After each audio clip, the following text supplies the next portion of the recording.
Hello! Aujourd'hui, on va parler électricité. Mais avant de partir sur le chantier, il faut se poser 2 minutes devant l'ordinateur et les plans de la maison pour définir les emplacements de chaque appareil, prise, lumière et interrupteur. Et rien que cette phase-là, ça nous a pris un petit peu de temps, surtout pour notre pièce de vie. Bah ouais, pas facile de déterminer la position des interrupteurs dans une pièce de 80 m² et sans cloison. Une fois que ça c'est fait, il faut le définir les différents circuits des prises et des circuits de lumière en respectant les normes. On trouve très facilement toutes les informations sur internet. Nous avons décidé de faire les réseaux classiques en 1,5 mm². Donc nous avons droit à 8 prises ou 8 points de lumière par circuit.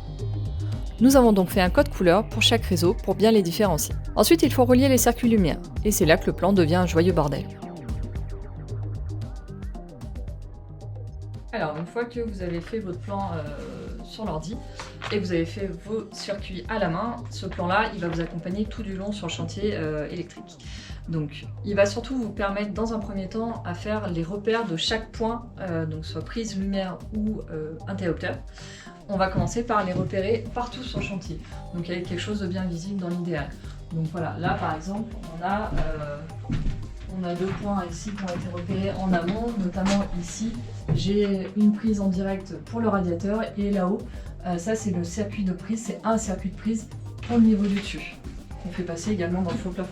Donc ça c'est une première étape déjà sur le chantier, ça vous permet de visualiser déjà d'un coup d'œil chaque point. Là vous allez avoir un élément, soit prise, lumière ou interrupteur. Ensuite, en préparation également du chantier, sur chacun de ces points que vous avez repérés, on va mettre des accroches. Ces accroches, c'est très simple, c'est simplement une vis avec une chute de fils qui vont nous permettre de tenir les gaines, comme on peut le voir ici. Ensuite, si vous êtes en ossature bois, contrairement à l'ossature métallique, il va falloir percer vos montants vous-même pour pouvoir faire passer les gaines. Voilà. Là, par exemple, on a une prise qui va venir ici et là on a les prises pour la salle de bain. Donc pour pouvoir faire passer nos gaines, on a fait 2 trous ici et ensuite pour faire le cheminement, on a dû percer dans les montants ici. Donc c'est à peu près les seuls trous qu'on a eu à faire dans le montant. Donc je me trouve devant la future gaine technique logement, donc la GTL. C'est ici qu'il y aura donc le tableau électrique et c'est pour ça que toutes les gaines arrivent ici. Il est très important que toutes les gaines soient repérées. Donc dessus on a mis un petit scotch et à chaque fois on a mis le numéro du circuit, que ce soit les prises, les lumières, les gaines dédiées également pour la machine à laver, pour les radiateurs, etc. Donc pour tirer les gaines, soit on part de la GTL, soit on part depuis l'autre bout du réseau. Pour les prises c'est très simple, on part d'un premier point pour arriver au second, on coupe notre gaine, on continue jusqu'au point suivant, on coupe à nouveau la gaine, etc. sur les autres points des prises. En revanche, pour les lumières, c'est un peu plus compliqué.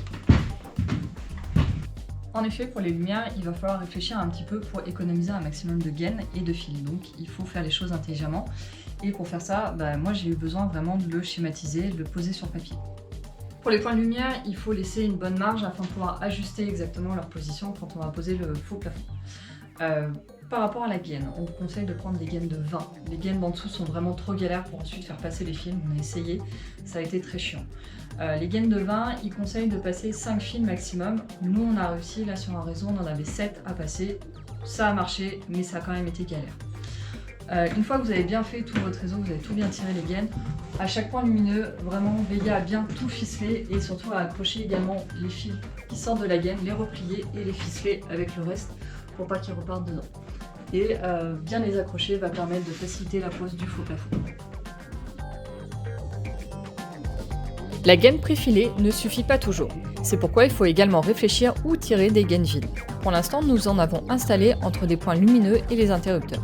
Pour cet exemple, je tire les fils qui desservent 2 réseaux de lumière avec chacun leurs interrupteurs va-et-vient. C'est pourquoi nous avons 7 fils à tirer. Afin d'optimiser au mieux, nous allons faire passer tout cela dans une seule et même gaine. On commence donc par unir tous les fils.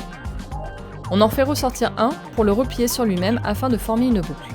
Mieux vaut ne pas être radin sur cette boucle et faire en sorte que le retour soit suffisamment long. Sinon, cela risque de se désolidariser de l'ensemble et il faudra tout reprendre depuis le début. Et je sais de quoi je parle. On torsade tous les fils ensemble et on enroule de barnier le plus serré possible, afin de limiter au maximum les aspérités qui pourraient accrocher dans la gaine. On peut alors accrocher tout cela au tire-fil présent dans la gaine.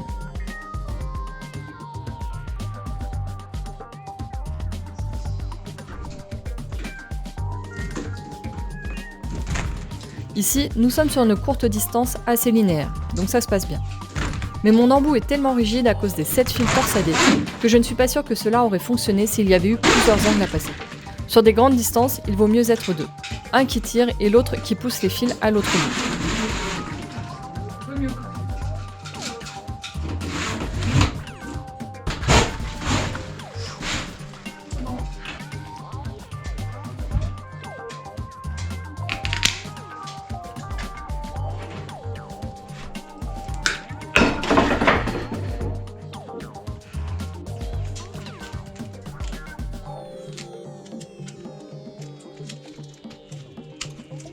En plus d'identifier les gaines au niveau de la GTL, je le fais également sur certaines gaines particulières.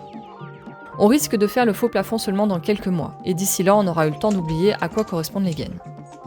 Voilà. Prochaine étape, isoler et plaquer les murs, pour ensuite raccorder tout ça à leurs petites boîtes respectives. On débute au début de sa vie. Après, ça évolue, pas beaucoup, mais un petit peu, notamment sur la planète de Robert Morin.